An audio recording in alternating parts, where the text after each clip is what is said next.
kita sambung ke RPP, langsung jadi selapus dan RPP itulah yang akhirnya ibu kembangkan bawa pulang ke sekolah.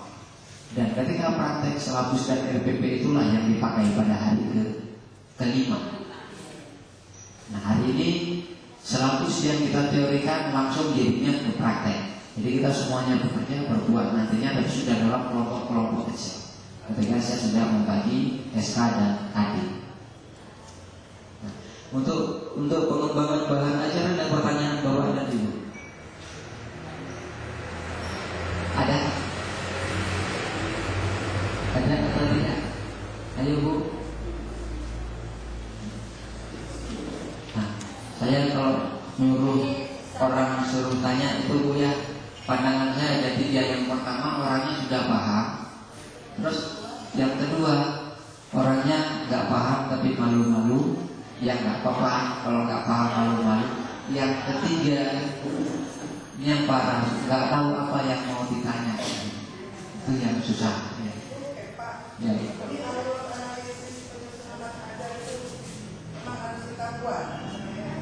Ya, tapi tidak dalam ibu kalau buat selapus kan buat di buku, nggak gitu Bu. Mungkin bahasa saya begini, kalau selapus kan ibu tulis di buku, RPP ibu tulis di buku. Kalau ini boleh coret-coretan dulu, nanti dikembangkannya di selapus. Nah, untuk pengembangan selapus kemudian. Jadi kalau ini terbiasa dibuat, ketika masuk selapus, ini saya contohkan ya. Ini kan tinggal dipindah ke selapus. Ini juga tinggal dipindah. Indikatornya juga tinggal dipindah. Tinggal pindah-pindah aja. Karena di selapus itu kita sebenarnya tinggal pindah dari bahan aja. Kegiatan pembelajaran tinggal diangkat. Ya, tapi kalau memang ini dibudayakan ini lebih bagus buat seperti selapus. Tapi kerangka awal ya saya ketawa, benar Ibu.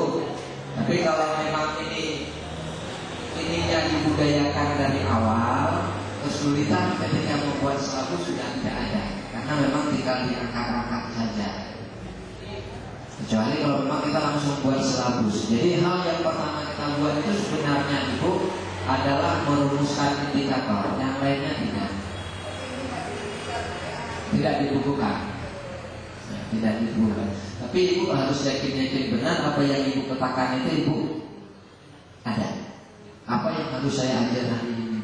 Ini Ibu nggak melihat buku paket, nggak melihat apa. Nah, kalau melihat buku paket, ngajar materi A, sub-subnya kan sudah ada. Di sini bedanya apa? Kita yang tentukan. Sehingga ketika mencari bukunya betul.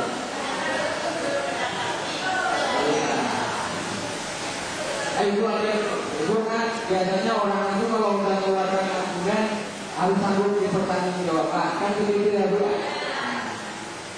Nanti kasih duit 250, harga permen 25 rupiah, nanti membeli 4 permen berapa?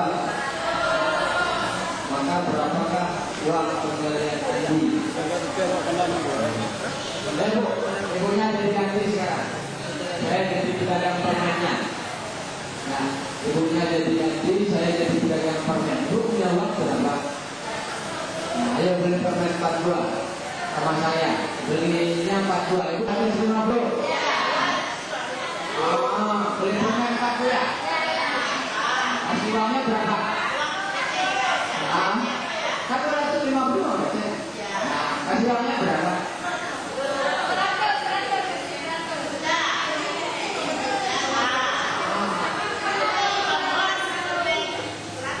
Seratus ngasihnya. Kalau 100 ngasih masa minta uang dibayar.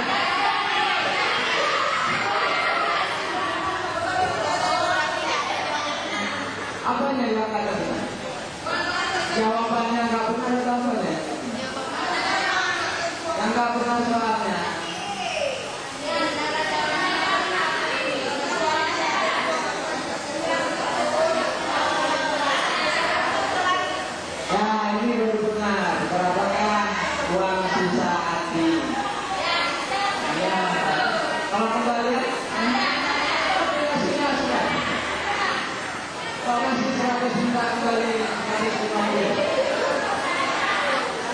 ibu. Nah,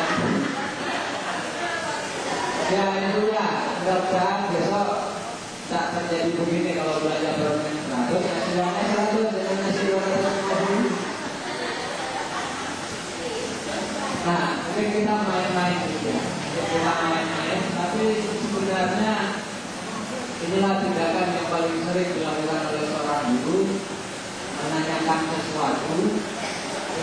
Soalnya yang ditanya tidak jelas, jawabannya tidak jelas, dia bacanya bingung. Kan ini kan tindakan kita. Contoh Bu lagi ya, saya kata soal yang sering itu cuma main-main